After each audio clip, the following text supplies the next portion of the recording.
Imagine this. Every single year, billions of dollars flow into Africa in the name of helping the poor, yet decade after decade, many African nations remain trapped in poverty, unemployment, weak institutions, and constant economic struggles. So here's the real question. Is it possible that giving money to Africa is actually making it poorer? And if so, how? Stay with me, because the answers might surprise you. Before we jump to conclusions, think about this. If foreign aid truly worked the way people imagine, wouldn't Africa be one of the richest regions on Earth by now? Billions have been sent for more than 60 years. But the results are not only disappointing, they reveal a deeper, more uncomfortable truth about how aid can weaken the very countries it claims to help. First, let's talk about something most people never think about: aid dependency.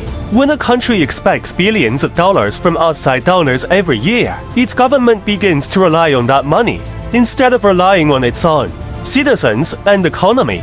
Imagine running a government where you don't have to collect taxes or answer to your people because foreign donors will cover your budget. That sounds convenient, right? But this convenience comes with a price. It means leaders don't feel the pressure to improve their tax system, build industries, or strengthen institutions. So year after year, the state becomes weaker, not stronger, because it depends more on donors and less on itself.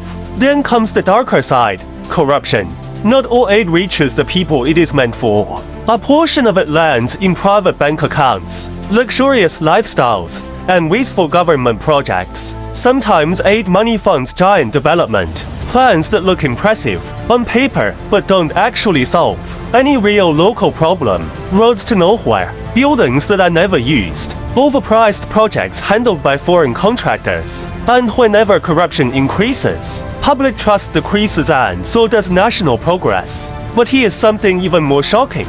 A large part of African aid eventually flows right back to the donor countries. How? Through foreign companies being hired to oversee projects, supply goods, or handle logistics. Through expensive consultants who are paid more in a month than an African government worker earns in a year. Through conditions that require African nations to buy equipment exclusively from donor countries. So the money leaves Africa almost as quickly as it enters. On paper, Africa receives billions. In reality, much of it circles right back.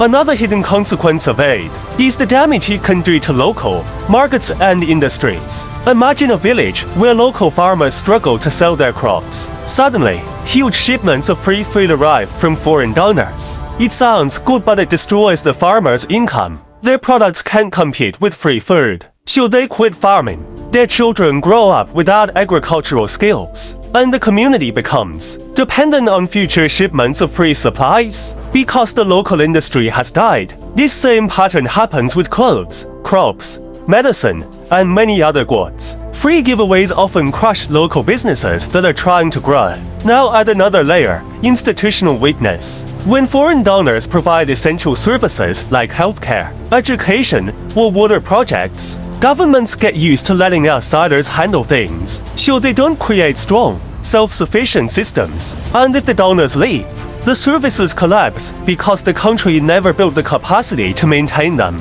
Dependency becomes a cycle.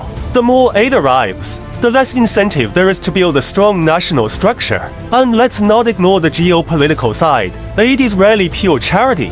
It often comes with strings attached: political influence, military cooperation, trade deals, or access to natural resources. This means aid can subtly shape how African governments make decisions. Instead of focusing on what their citizens need, they sometimes prioritize what their donors want. Slowly, sovereignty weakens as foreign influence grows stronger. But here's the twist: this doesn't mean aid is always harmful or that every African nation suffers because of it. Emergency aid during famines, wars, epidemics saves millions of lives. Some development programs have transformed health sectors, expanded education, improved clean water access, and supported women and children.